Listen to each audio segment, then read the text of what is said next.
Are you looking to finance your business acquisition with an SBA loan? Well, if that's the case, you are in luck, because in today's video, we're going to discuss the latest and greatest in 2023 from conversations I've had with SBA lenders, some of my go-to SBA lenders, on deals that we're working out over the last week. So I think this information is going to be beneficial to you. Let's get to it.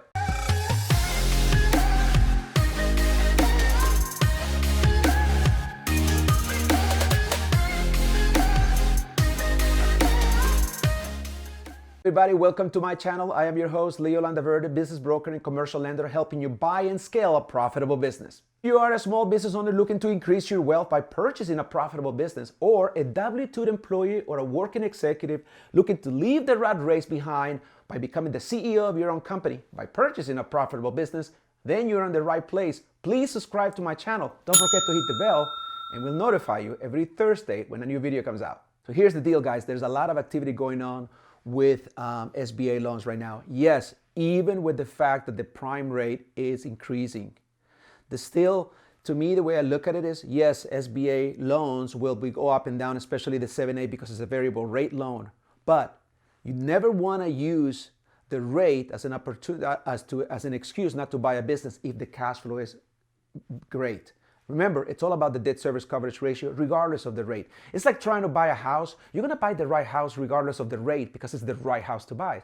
So the way I'm approaching this is, you want to buy a business that is the right business for you, that will cover the debt service coverage ratio regardless of what the rate is. So I don't want you to worry too much about what the rate is, because it's deal by deal. So what I do is I want to talk to you about specific conversations that I had with 3 SBA lenders over the last week, trying to figure out deals that I'm working throughout the country with different buyers for different business and different industry verticals. So let's get to it.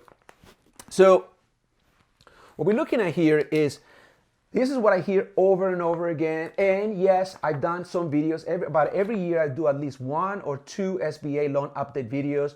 If you haven't watched those videos, they will be up here or up here, and you can follow those links to see that the SBA 7A loan requirements for 2022, for 2021. This will be the sort of the update for specifically buying a business using a 7A loan for to buy a business. Okay, so with that said, number 1 is the management experience. So number 2 is location, and number 3 is post-closing liquidity. So let's dive in, and we're going to talk about those in a little bit.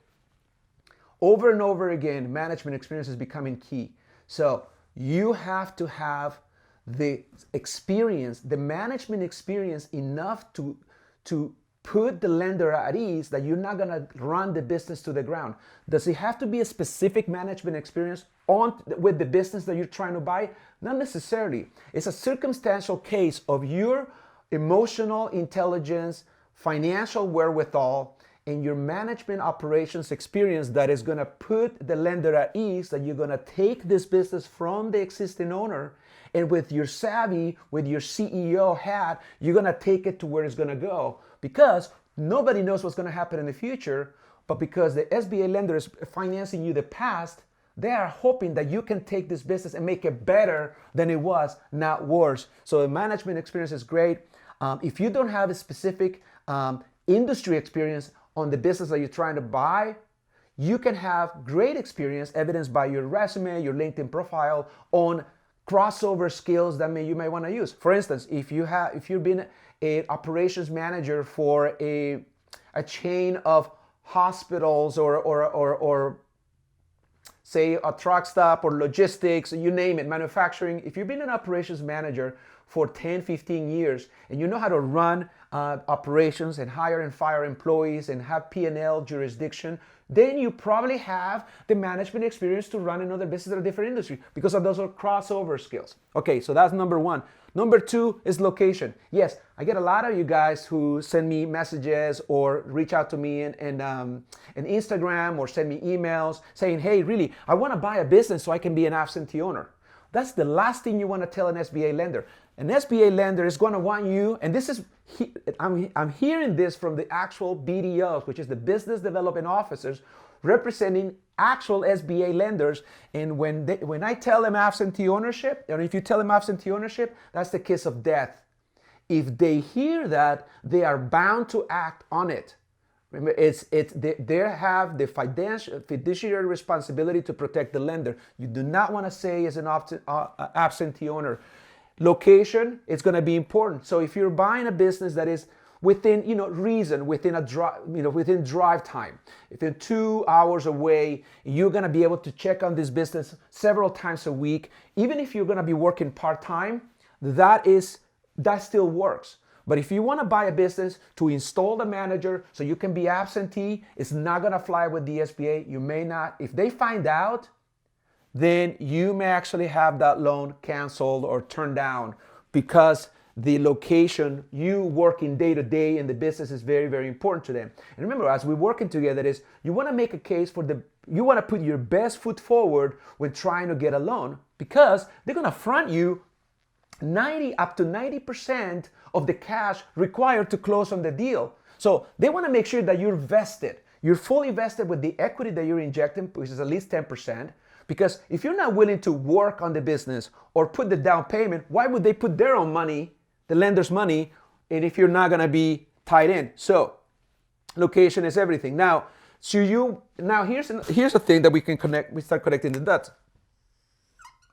So if you currently have a job and you make really, really good money, say, $75,000, $100,000 a year, should you keep your current job and work part-time at the new location? That's something that we can take off online.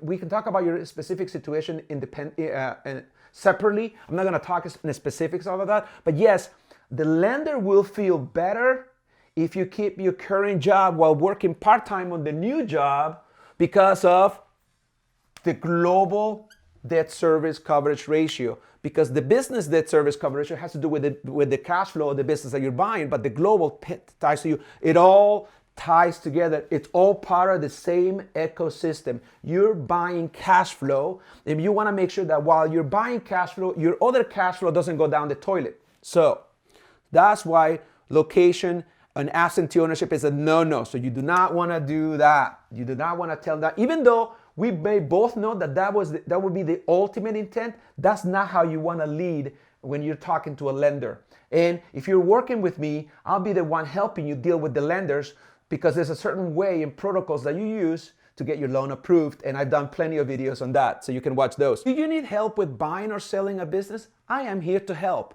All you have to do is drop me a comment below or reach out to me via email. My email is in the description section of this video. I want to connect with you and help you buy or sell a profitable business. Post-closing liquidity. Now, this has happened quite a bit over the last few months, is that say you're buying a business for $1 million. So you want to buy a business that is $1 million purchase price. Maybe it is 3x SDE, seller discretionary earnings. It's $333,000 on cash flow per year. So you're buying it 3 times and it's $1 million, and you have, $100,000 to put down. That's for 10%. That would be great, right? Except that if the bank gives you 90% of the loan, they give you $900,000 so you can buy it, and you liquidate all the cash that you have in savings, how are you going to have post-closing liquidity, right? Post-closing liquidity is you don't want to put all of your money in and then you're left behind. And what happens in the first couple of months of running a business? The unknown. You don't know what's going to happen. So the bank wants to make sure that you have enough cash flow set aside in case the worst happens, so you can cover the working capital, which is right here, working capital. Now, there's 2 ways to attack the working capital, and this is according to SBA rules, right? Either you put less money down and have, you buy a business that is $500,000 instead of $1 million, or you leverage the working capital on the assets of the business that you're trying to purchase, which you could be doing an asset purchase or you could be doing a stock purchase. If you're doing an asset purchase, what I would do if I'm representing a buyer is figure out what the run rate, what the burn rate, what is the business operating expense burn rate, and you need to have at least 2 months. Basically, you have to have at least 2 months worth of runway and the burn rate that is added as working capital in the business you're trying to buy. For instance, let's say the business has, $25,000 a month. It's talking about a small business and operating burn rate, operating OPEX or burn rate. And then you need 2 months, so it's 50,000. But what if the business that you're trying to buy has $50,000 worth of AR? So here's what the lenders are saying. Everybody's there to do a deal. The SBA and the lenders are not the bad guys. It's just about how do I structure the deal in a way that the risk is minimized for the lender, the risk is minimized for you, and everybody's sharing the risk.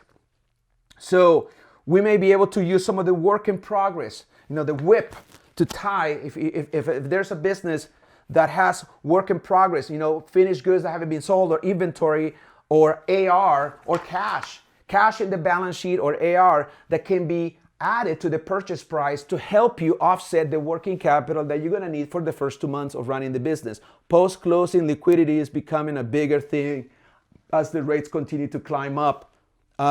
So you want to have, bottom line is you want to have cash in the bank post-close. How much cash? Case by case basis. It's hard to say unless I'm looking at a specific deal. We need to know what your global debt service coverage ratio is. There are ratios that we need to be worked out individually for each deal.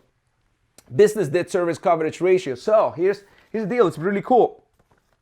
Some banks are very aggressive. Now, in other videos, you might have heard me talk about debt service coverage ratio being 1.25 or better.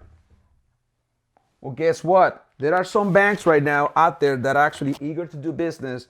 Depending on the industry, there are industries that have high risk. There are high risk industries. There are industries that are low risk industries. And in a low risk industry, I have seen this particular lender tell me that they can go down as low as 0.98. 0.98, which means dollar for dollar of cash flow to debt service, which is principal and interest.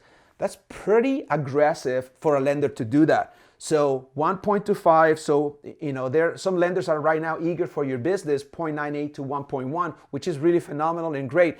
Keep in mind that it's also about risk. You want to have the highest coverage possible in the event that something happens, because you do not want to dilute your cash position.